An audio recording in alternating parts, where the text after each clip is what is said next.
Welcome to the AWS Certified Cloud Practitioner Prepcast, where we guide you through everything you need to know for your certification exam.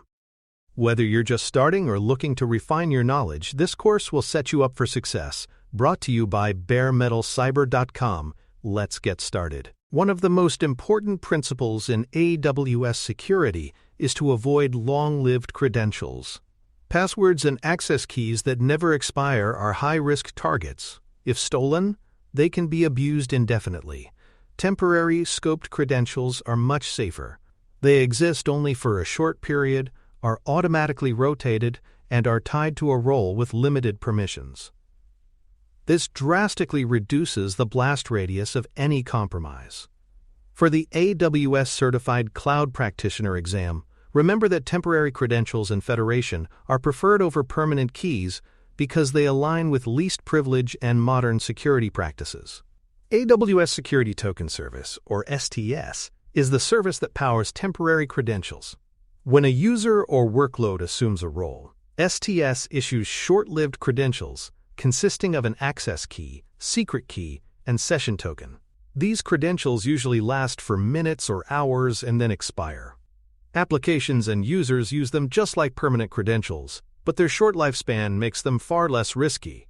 On the exam, know that STS provides temporary credentials to support secure, time-limited access. The assume role process involves two sets of policies, trust and permission. The trust policy defines who is allowed to assume the role, for example, a user in another account or a service like EC2. The permission policy defines what the role can actually do once assumed. Both are required for the flow to work. For example, a Lambda function may assume a role that trusts Lambda as the service, while the permission policy allows access only to a specific DynamoDB table.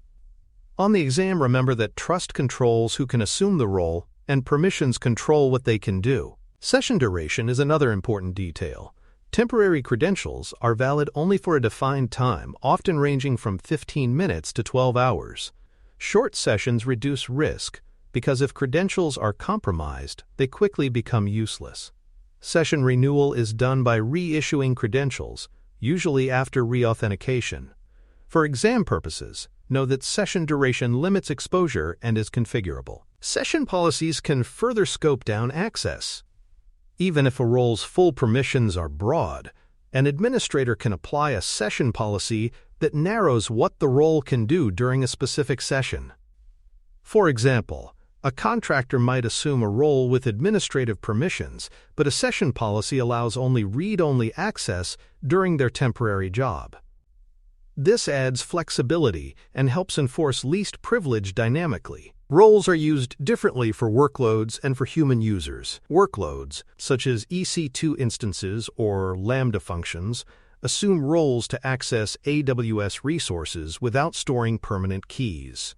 Human users, by contrast, may assume roles through a web login or CLI to perform administrative or operational tasks. For the exam, remember that roles eliminate the need for embedded credentials in applications and also allow humans to gain temporary elevated access. Identity federation connects external identity systems with AWS. Instead of creating IAM users for every employee, organizations can federate existing accounts from systems like Active Directory, Okta, or Google Workspace. This allows employees to log in with their existing corporate credentials. Federation reduces administrative overhead, supports single sign-on, and aligns with existing governance.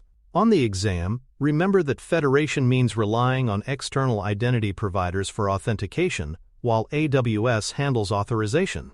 SAML 2.0 is a widely used standard for identity federation.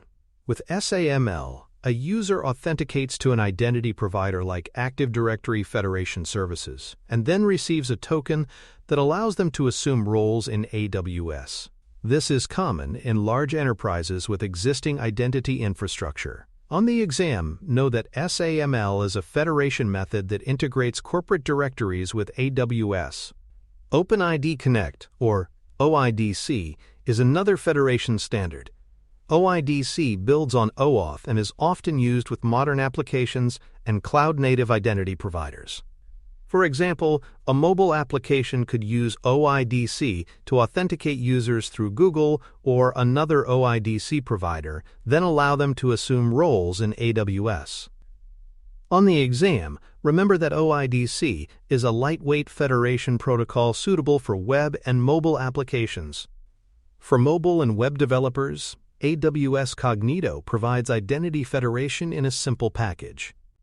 Cognito supports both social logins, like Facebook or Google, and enterprise logins via SAML or OIDC. It also provides temporary credentials to access AWS services, integrating neatly with STS. On the exam, remember that Cognito bridges identity for mobile and web apps, providing tokens and temporary credentials. IAM Identity Center, formerly AWS SSO, fits into this picture by providing centralized single sign-on for AWS accounts and third-party apps. It builds on federation principles, integrating with corporate identity providers and issuing temporary credentials to users across accounts. For exam preparation, know that IAM Identity Center is AWS's recommended approach for multi-account sign-on and governance. Session tags extend temporary credentials with additional attributes, supporting attribute-based access control. For example, a user might assume a role with a session tag of Department Finance, which limits them to resources tagged the same way. This adds flexibility and reduces the need for dozens of narrowly scoped roles. On the exam, know that session tags help enforce ABAC with temporary credentials. Monitoring STS events with CloudTrail is essential. Every assume role or federation event is logged, providing an audit trail of who accessed what and when. Administrators can use these logs to verify least privilege assumptions and investigate anomalies. For exam purposes, remember that CloudTrail records STS activity, making temporary credentials auditable. Finally, there are pitfalls to avoid. Hard-coding long-lived access keys in code is dangerous and defeats the purpose of roles.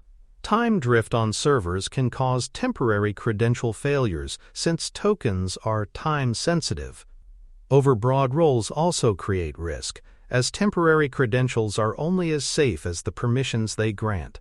On the exam, expect questions highlighting these pitfalls, with the correct answers pointing toward temporary, scoped, and monitored access. For more cyber-related content and books, please check out cyberauthor.me. Also, there are other prepcasts on cybersecurity and more at baremetalcyber.com. Cross-account access is one of the most powerful use cases for temporary credentials. Instead of duplicating IAM users across environments, AWS allows users from one account to assume a role in another. For example, a centralized security team may assume roles into production accounts to audit logs. This arrangement keeps credentials consolidated, improves governance, and reduces sprawl. For the exam, remember that cross-account access is achieved through assume role, not by creating duplicate users. Federation works best when identity provider attributes are mapped to AWS roles. For instance, a group in Active Directory labeled Finance can be mapped to an AWS role with permissions for billing accounts. This way, users, group memberships automatically translate into the right AWS access. On the exam, know that IDP attributes, like groups or tags, can map directly into AWS permissions through federation. Conditional access enhances security by layering restrictions on when and how roles may be assumed. For example, administrators can require multi-factor authentication for sensitive roles or limit access to corporate IP addresses. Device context can also be checked, ensuring that only managed laptops can initiate certain sessions. On the exam, expect to see conditional access tied to MFA or IP restrictions as best practices for secure federation. Short session durations are another essential best practice. If temporary credentials last only an hour, even if stolen, they expire quickly. Longer sessions provide convenience but increase risk if compromised.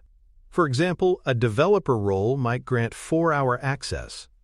while a highly privileged admin role grants just 1 hour.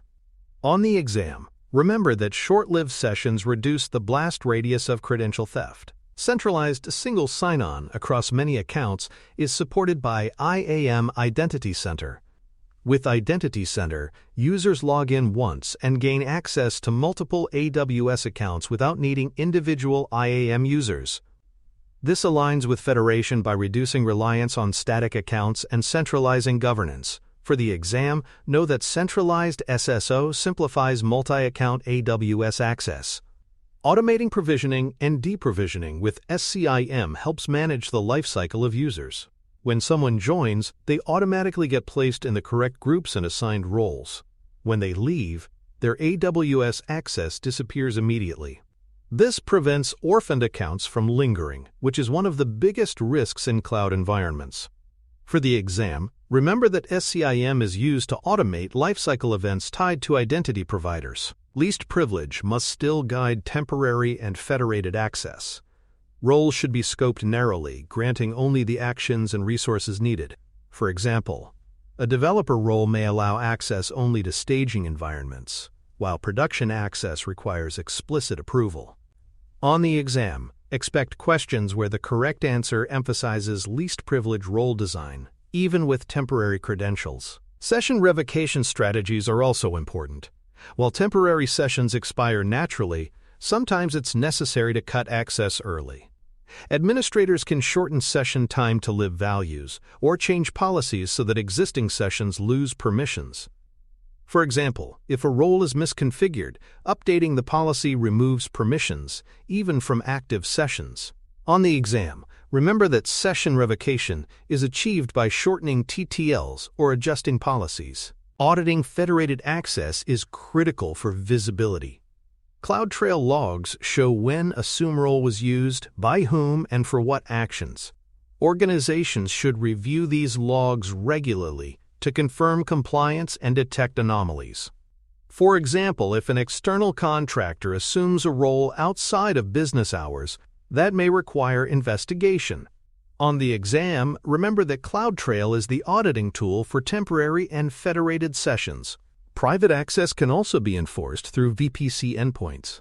By requiring AWS API calls to go through VPC endpoints, organizations reduce exposure to the public internet. For example, Lambda functions in private subnets can assume roles through STS using private networking. For exam purposes, know that VPC endpoints add an additional layer of security to role assumption workflows. Governance practices include creating a standard catalog of roles and naming conventions. For example, roles might be named consistently across accounts, such as admin role or read-only role. This makes it easier to manage permissions and reduces confusion during audits. On the exam, remember that governance standardization improves clarity in multi-account, federated setups. From the exam perspective, a key lens is always prefer roles over access keys. If a question describes IAM users with long-lived credentials embedded in scripts, the best answer is to replace them with roles that provide temporary credentials. Federation and STS workflows should always take priority. On the exam, expect several questions testing whether you recognize that roles are the safer alternative. Finally, secure federation relies on battle-tested practices. These include enforcing MFA, limiting session duration, monitoring with CloudTrail, and scoping permissions narrowly. It also means integrating with corporate identity providers, automating lifecycle events, and reviewing policies regularly. When applied consistently, these practices ensure AWS access is not only secure but also manageable at scale. As we close this episode, remember the core lesson. Federation combined with short-lived STS sessions provides safer, auditable, and more flexible access. Long-lived keys expose organizations to unacceptable risk, while temporary credentials expire naturally, limiting the damage of compromise. For the exam, focus on recognizing the benefits of roles, federation, and short-lived sessions. In practice, adopting these principles lays the foundation for strong identity security in AWS.